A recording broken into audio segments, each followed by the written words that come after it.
this record that Bimbo, late Bimbo, had filed formal complaints to the DSVA agency twice of a series of domestic abuses by her husband, spousal abuses.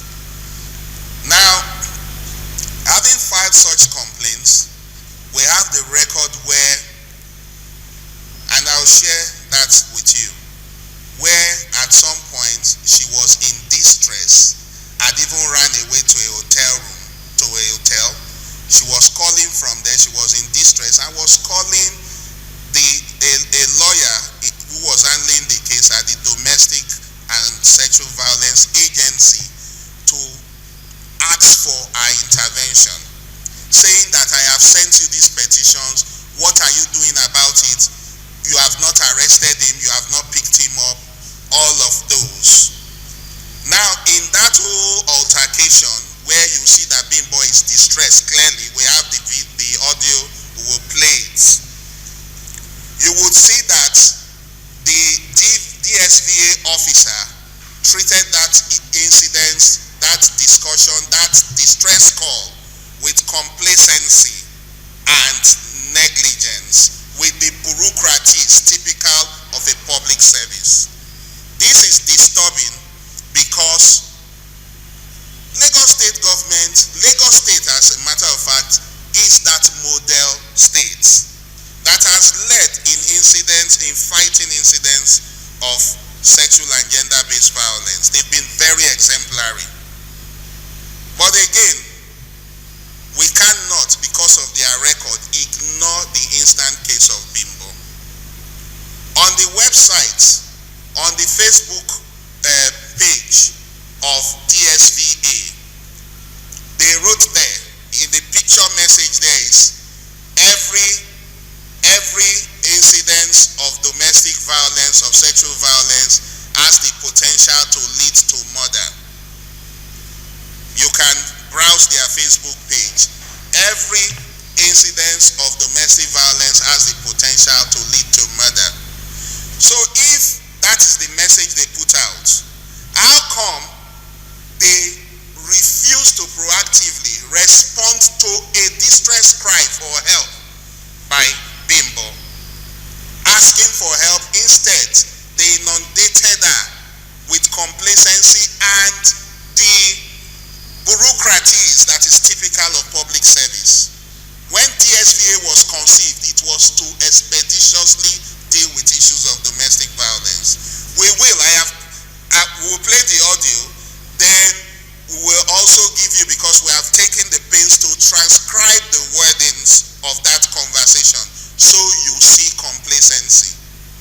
Now, our press conference will not bring Bimbo back, but we are saying that there are so many Bimbos out there all over Nigeria, and we need to call out this DSVA now on this case so that it can make them again sit up on other cases of distress calls that they receive. Our wives, our children, our daughters, our nieces, our nephews, they are all endangered because sexual and domestic violence is on a mad rise.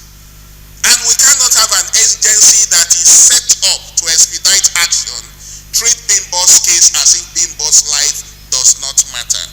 And this is the reason we have called for this press conference. One, to call out the DSVA, call out the Lagos State government, call on all well-meaning Nigerians, because I have seen a lot of narrative. Usually, Lagos is the seat of activism. Lagos is the seat of activism. This girl allegedly died on October 15th on the basis of burns that she put kerosene on herself and set herself ablaze. 95% degree burns a year. Now, if such has happened, what are the steps? What are the things that have led to that? Instead, what we have read that has made her look like the villain even unto death are negative narratives, seemingly by sponsored people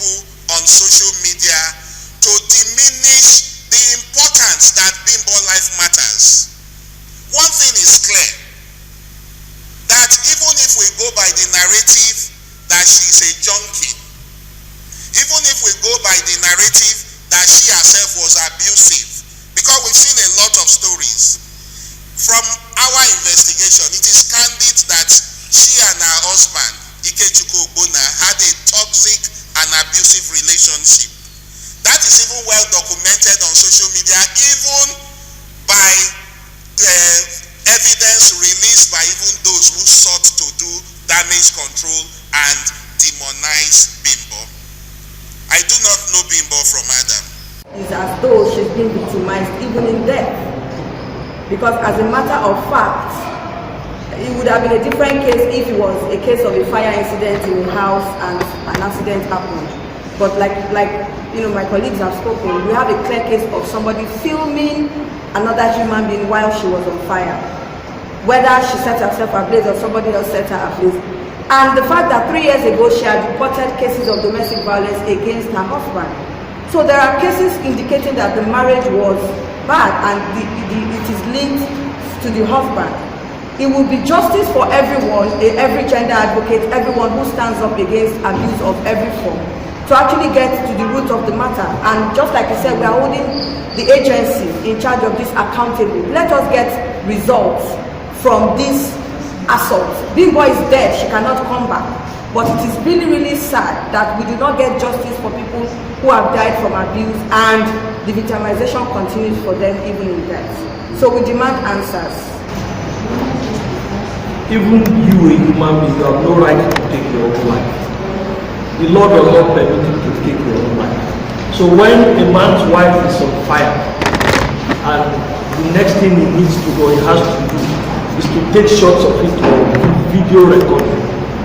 Something should break your mind. This is where we are coming from. Even the animals, the pets I have in my house, there are sounds they make and I know that there is trouble. I quickly go to check.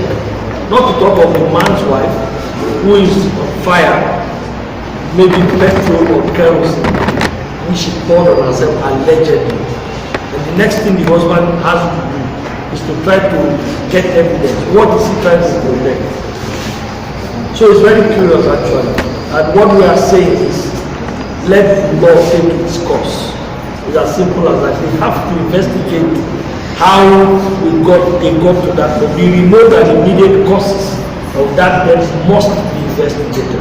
If the law does not permit you to take your own life, it means that no one else should take your own life. So when life is lost, it's simple that we need to know why. Because this can happen to your wife, your daughter, your sister, or any other relative, even your friend. This is a call to action.